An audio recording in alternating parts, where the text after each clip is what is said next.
licensed marriage family therapist at Kaiser Santa Clara. How are you doing today? I was doing all right. I was having a seizure episode. So, I just want to let you know that I also have like a neurology referral outside of Kaiser that was sent to me by member services. So, yeah. Okay. And Yes. I'm a little bit confused because I was told by, so I called the police this morning. So that's what kind of led to the seizures. Okay. Yeah. Sorry. So I'm basically here by your attending doctor. Doctor, you kind of just assess for safety. Okay. So before you get to that story, I have a couple of questions for you. So you mentioned that you were originally brought to the hospital for a seizure episode, correct? Yes, I was having a seizure during the 911 call. Okay. And so the EMTs brought you to the hospital. Yes, because of seizures. Okay. Like what? Because of what they said. Like what do you call that? Sorry, sometimes I get like all... I'm having one right now, though. It's called a wake seizure. So if you hear me kind of like not really as clear as I normally am, that's because I'm having one of those episodes. Yeah, no worries. Yeah. And Okay. then the freaking lights being so bright is not really helping that either, so... Right, I'm sorry, there's nothing I can do about that. So, okay, and so I'm just eyeballing your chart, and it looks like you have a history of getting psychiatric therapy appointments. It looks like your therapist is, okay, great, and then it looks like you guys meet pretty regularly. Yes. Okay, great, and it looks like your psychiatrist is Dr. I'm pretty compliant when it comes down to my mental health stuff. I mean, I did... No, I'm not questioning that at all. The system just failed my kids and I. That's what kind of led to the whole seizure thing, so... Sure, okay. And then one of the things I wanted to ask you about was, I think, in your chart, it says something about you mentioning that you were having some suicidal ideations. That was yesterday when I sent the email to Madison, but I don't have one today. Okay, so you're not feeling suicidal right now? No, I just wanted to get some rest and then also get through my seizures. And then I also need people to educate my parents. So, sorry, I also want to go back to that thing that happened yesterday. So you said that you're having suicidal ideations because of your parents. No, I was having one because the courthouse illegally removed my kids out of my care. And then I also ended up going inside Milpitas Police Department to go get some police report records. And when I went to go in Milpitas Police Department to get the police report records, I was also triggered by that because they actually traumatized me back in 2022. And then I received the psych evaluation from the psychiatrist, or I'm sorry, not from the psychiatrist, but from my advocate over from the courthouse in DCFS, and then onto the paperwork. I didn't even really realize until I was reading the report. Their allegations against me on DCFS, especially on June 10, 2022, were actually false. I have the police report, and they said that I was the perpetrator. They investigated. I was not. I was the reporter. Okay. Yeah. So sorry if I'm a little confused. So your children were taken away from you yesterday? No, in 2023 they were illegally taken away out of my care, and then they gave my ex, who has $500,000 that was filed inside the courthouse. Around 2023, they gave him full custody in hopes of getting child support money when they take him to foster care. Okay, so let's go back to yesterday. So you were just having thoughts about what happened to your children and your divorce and everything, and that's what triggered your suicidal ideation? Yeah, it's because the courthouse wouldn't grant, like they won't dismiss the case. I've been compliant. The only reason why I'm like they say I'm not being compliant is because my kids continue to sustain injuries in foster care. First of all, why are they even in foster care when I haven't done anything wrong? I was innocent the whole time. Okay. You have a prescription for Sol. Is that helping you? Or? Yeah, so and so. I mean, I rely more on like sleep, and then also rely more on like educating myself, and also becoming more self-aware as to like when I do have the seizures, and then like how I feel before having the seizures, so I can identify, because I mean that's what they said, identify the triggers, and then also work with like your somatic flashbacks, and that's what I've been trying to address the whole time. Unfortunately, not in an environment where like for example, DCFS does not understand the fact that they traumatized me and they caused me to have seizures. Like, I don't have a very supportive network when it comes down to my healing journey because they don't understand it.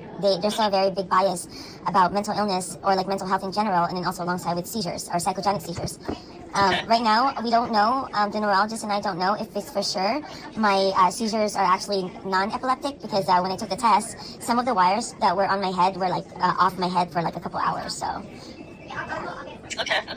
And then just to, I guess, make sure that our records are accurate of you, you're still working and employed right now, right? Heck no, I'm not working. I'm on disability. Oh, you're on disability. Okay. The only thing that I'm working on right now is working to freaking get my kids back. I have a bunch of lawyers I've worked with in the past, and it seemed like they were working against me. So I had to advocate for myself and for my kids. And then I'm the one doing all the paperwork, all the submitting the information to like authority and to federal and all that stuff. So it's like whatever. Right. Okay. So let me see. I guess in collaboration, just to get things situated with my kids, because I don't play about my kids. If you are not following the law, for one, and two, if you're like treating my kids like crap in the system, and I'm gonna come after you. Like, I don't care who you are, I'm gonna come after you because those are my kids. Like, I've been organ trafficked in the past. I'm a survivor of a lot of things, and my kids are like they're my light, and I will never ever let anything or anyone hurt them. Okay. So. So then, who are you living with? Are you living by yourself or with your parents? I'm living with my parents right now because the county is refusing to provide me any type of housing resources despite me being on SSI. And in my knowledge, if there's any type of like abuse reported to the hospital, especially because I'm on disability and my disability has to do with my mental health, by law you guys are required to report to Adult Protective Services, right? By law you guys are. Yeah. So it's the same thing with CPS. So yeah. Okay, yeah. Well, APS is only for people over a certain age. No, it's not, because I've already done my research and I also spoke to them yesterday. I'm considered a dependent adult because I'm under Social Security income for complex PTSD, which makes me a dependable adult. Sure, but you can also report it yourself to the police if you feel like you have any safety concerns. Oh no, I did, but it's also the hospital's responsibility and duties to call the APS hotline to report any suspected abuse, and they're gonna snap me. So. Okay.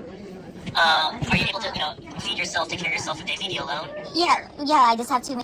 So I meal prep, and sometimes the little. I think about a Costco. It's like the little. Oh my gosh, I forgot what it's called. It's like a hot water dispenser where you like put it on the little jug, and then I have one of those. And then sometimes, most of the time, so I eat raw vegetables, so I can just the fridge is just down my room anyway, so I can just go and get some veggies. So yeah, I don't you think that they would have been like not spreading rumors saying that I was on drugs, but. When I'm not on drugs, I take drug testing like almost every month because I'm required to. Right. And then Kaiser Misdiagnose took drug testing of me back in November. And I actually do want you guys to take I have a urine test right here. Can you guys do my drug testing? Because I forgot to go to one for DCFS. And yeah, I'll ask the nurses about that. Yeah, can you guys take one? That would be great. Sure. Yeah, and then just a couple more questions. Have you ever had any like suicide plans before in your entire life? Oh yeah, I did, but I don't have that. I mean, seeing my kids and then also them threatening that they're going to take my kids too. I guess like to test $500,000 under our assets. And I'm still married to him, so technically, if I don't have the kids, and I don't, and they have the kids, they can have the money. Right. I don't care about the money; they can shove it up their ass. Okay. All right. I'll let the nurses know how you feel about it, and I'll reach out to Dr. Bowie as well. Okay. Okay. Can you please? And how am I supposed to go home? I can't rent an ambulance. Okay. Yeah, for sure. Well, I'll let the nurses know. Okay. Yeah. Right. Can you guys follow up with the outside provider for my EGG testing, because the seizures are kind of like pretty bad. I mean, the police ended up taking me over here for seizures, not because I'm being suicidal. I was not taken here because I was suicidal. I was taken here because the seizures. Yeah. It was recorded on the 911 call. Okay. Yeah, I'll ask the doctors and I'll let the nurses know. Okay. All right. Thank you so much. I appreciate it. Take care.